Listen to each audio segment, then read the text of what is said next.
মাদারীপুর রাজৈর ২ আসনের সংসদ সদস্য জাহানদার আলী মিয়া এমপি ইউরোপে সপরিবারে ব্যক্তিগত সফরে এসেছেন।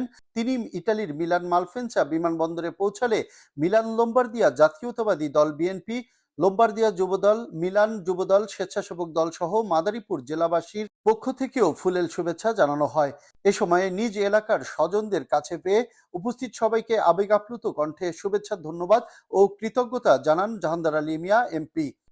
সকলের ধন্যবাদ জানাই। আমি নিজে একটু ক্লান্ত, এই কারণে আমি আপনার মাদারীপুর পক্ষ থেকে, মাদারীপুর ২ আসনের সকল মানুষের পক্ষ থেকে, আমার পক্ষ থেকে, পরিবারের পক্ষ থেকে, আমার দলের পক্ষ থেকে এবং আমাদের চেয়ারম্যান মাননীয় প্রধানমন্ত্রী তারেক রহমানের পক্ষ থেকে আপনাদের সকলকে ধন্যবাদ জানাই। তার সফর সঙ্গী হিসাবে তার স্ত্রী, কন্যা এবং মাদারীপুর জেলা বণিক সমিতির উপদেষ্টা মিজানুর রহমান বিপ্লব ও জেলা বণিক সমিতির সদস্য সচিব আব্দুল্লাহ আল মামুন শফিক খান রয়েছেন। ইতালির মিলান মালপেন্সা বিমানবন্দরে স্থানীয় বিএনপির নেতাকর্মী ছাড়াও উপস্থিত ছিলেন মাদারীপুরের বিপুল সংখ্যক সাধারণ প্রবাসী বাংলাদেশিরা।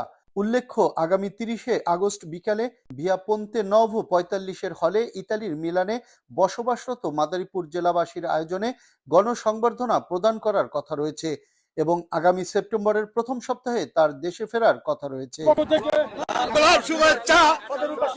রিয়াজুল ইসলাম কাউসার, চ্যানেল 24, মিলান, ইতালি।